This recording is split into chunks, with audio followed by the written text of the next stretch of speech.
Miércoles de la 33ª semana del tiempo ordinario, 17 de noviembre, Santa Isabel de Hungría. Lectura del Santo Evangelio según San Lucas. En aquel tiempo Jesús dijo una parábola, porque estaba él cerca de Jerusalén y pensaban que el reino de Dios iba a manifestarse enseguida. Dijo pues: un hombre noble se marchó a un país lejano para conseguirse el título de rey y volver después. Llamó a 10 siervos suyos y les repartió 10 minas de oro, diciéndoles: negociad mientras vuelvo. Pero sus conciudadanos lo aborrecían y enviaron tras de él una embajada diciendo: no queremos que éste llegue a reinar sobre nosotros. Cuando regresó de conseguir el título real, mandó llamar a su presencia a los siervos a quienes había dado el dinero, para enterarse de lo que había ganado cada uno. El primero se presentó y dijo: Señor, tu mina ha producido 10. Él le dijo: muy bien, siervo bueno, ya que has sido fiel en lo pequeño, recibe el gobierno de 10 ciudades. El segundo llegó y dijo: tu mina, Señor, ha rendido 5. A ese le dijo también: pues toma tú el mando de 5 ciudades. El otro llegó y dijo: Señor, aquí está tu mina.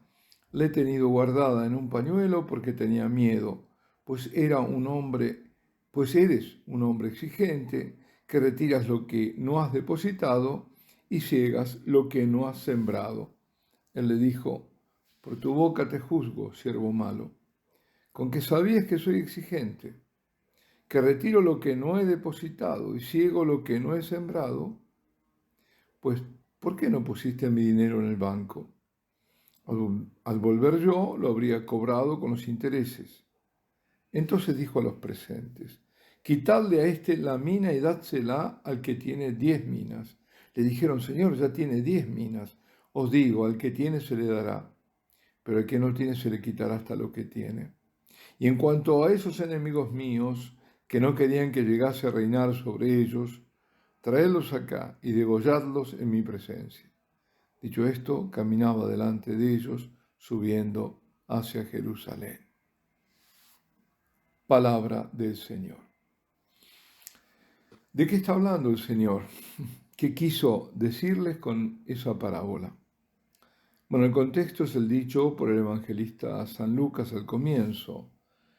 Jesús dijo la parábola porque estaba él cerca de Jerusalén y pensaban que el reino de Dios iba a manifestarse enseguida. Los muchos que lo acompañaban a Jerusalén creían que iba para que Jesús fuera reconocido como el rey Mesías, fuera coronado y así se manifestase en forma ostensible. Era muy popular, para decirlo en términos corrientes. Entonces, era lógico, ya conocido como el Mesías, que tenía que ser coronado, y entonces el reino de Dios, que él de tanto hablaba en la tierra, estaría a partir de ahí, pues ¿qué? Pues la conquista del mundo. Pues no, pues no. Los tiempos de Dios no son los nuestros, así como tampoco nuestros pensamientos son los suyos, ni nuestros caminos sus caminos. La parábola muestra que hay dos tiempos muy diferentes. Uno cuando el noble se marcha para conseguir el título de rey, y otro cuando ya vuelve como rey. La alusión es asimismo cuando, después de cumplir su misión en la tierra, ascienda al cielo y sea coronado de gloria, y luego cuando regrese a juzgar a todos. Y ha de juzgar no solo a, digamos, los suyos, aquellos a quienes le dejó grandes bienes para administrar.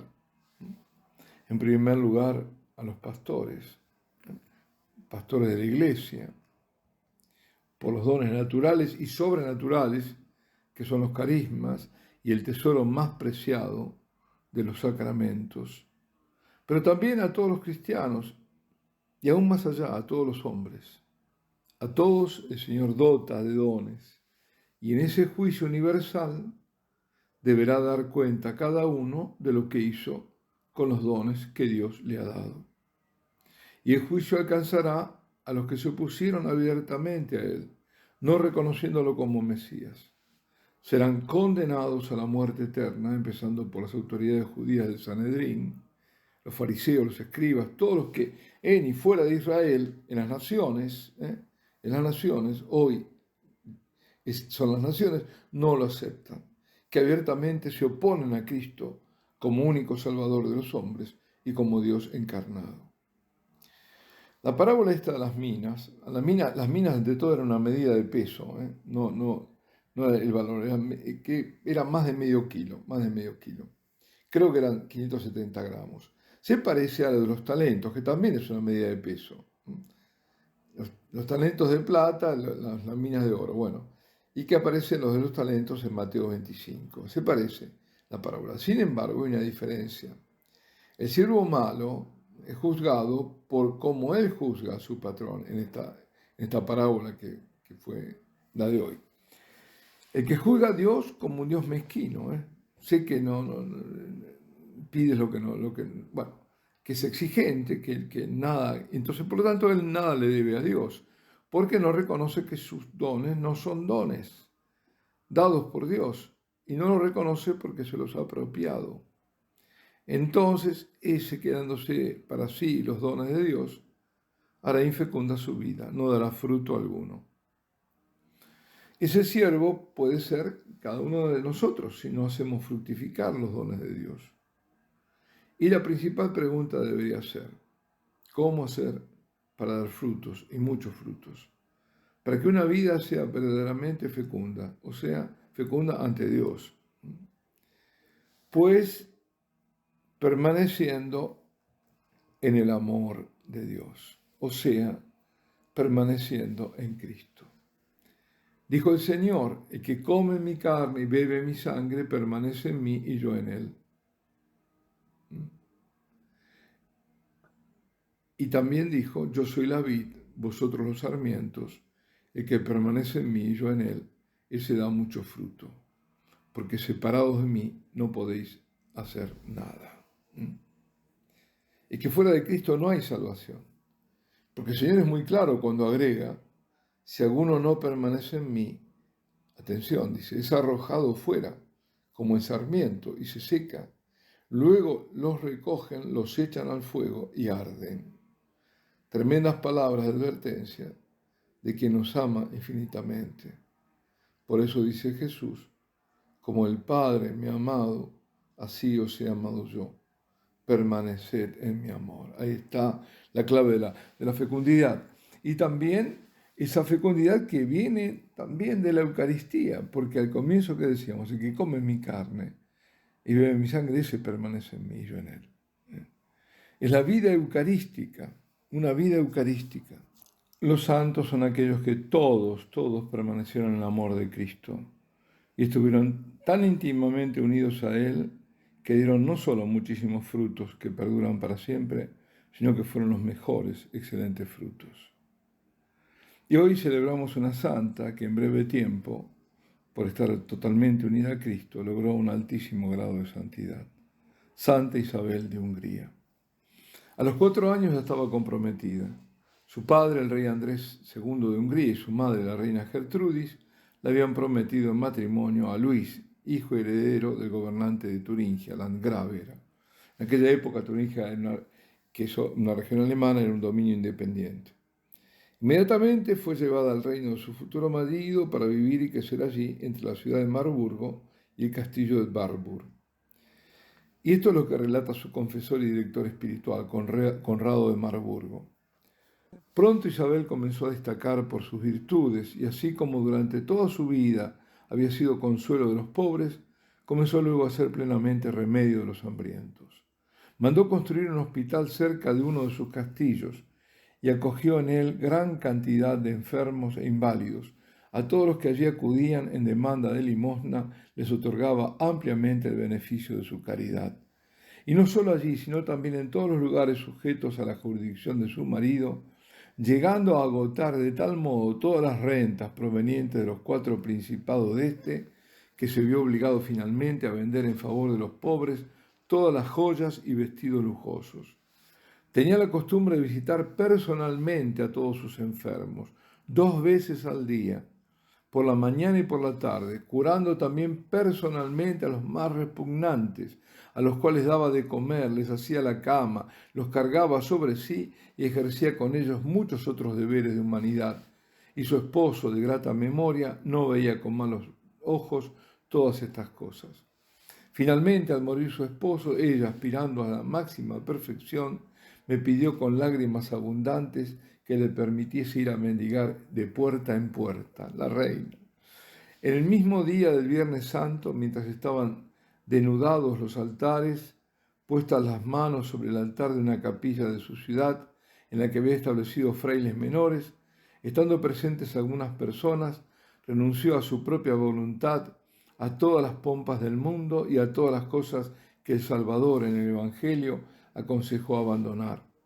Después de esto, viendo que podía ser absorbida por la agitación del mundo y por la gloria mundana de aquel territorio en el que en vida de su marido había vivido rodeada de boato, me siguió hasta Marburgo, aún en contra de mi voluntad. Allí en la ciudad hizo edificar un hospital en el que se dio acogida a enfermos e inválidos, sentando a su mesa a los más míseros y despreciados. Afirmo ante Dios que raramente he visto una mujer que una actividad tan intensa juntara una vida tan contemplativa, ya que algunos religiosos y religiosas vieron más de una vez cómo, al volver de su intimidad de la oración, su rostro resplandecía y de sus ojos salían como unos rayos de sol. Aquí yo me detengo para un testimonio personal, lo tengo que decir. Una vez fue a llevarle cosas a Vizca de Medjugorje, a la casa de la madre, para que las presentara a la Virgen, pero me habían pedido, las llevaba a Argentina en el momento de la aparición. Y había sido ya el momento de la aparición, era justo ahí, pero yo no sabía que estaba ahí ella. Y me dice la madre, ven que está ahí Vizca. Y Vizca estaba toda pobre, mal, muy mal, porque estaba con la columna, ¿no? De esas veces que ha tenido tanto sufrimiento. Se alzó, me abrazó y le vi el rostro, había sido después de la aparición, iluminado y de que saltaban como luces de los ojos. Así que esto puedo doy fe de que esto lo vi yo. Bueno, antes de su muerte, hablando de Santa Isabel, la oí en confesión, dice, al preguntarle cómo había de disponer de sus bienes y de su ajuar, respondió que hacía ya mucho tiempo que pertenecía a los pobres todo lo que figuraba como suyo, y me pidió que se lo repartiera todo, a excepción de la pobre túnica que vestía y con la que quería ser sepultada. Recibió luego el cuerpo del Señor, y después estuvo hablando hasta la tarde de las cosas buenas que había oído en la predicación. Finalmente, habiendo encomendado a Dios con gran devoción a todos los que le asistían, expiró como quien se duerme plácidamente. Había nacido en 1207, muere con 24 años, siendo inmediatamente proclamada santa por muchas voces, lo que llevó al Papa Gregorio IX a iniciar una investigación que concluyó con la canonización 4 años más tarde, en 1235. Santa Isabel de Hungría ruega por nosotros. Y la bendición de Dios Todopoderoso, Padre, Hijo y Espíritu Santo, descienda sobre vosotros y permanezca para siempre.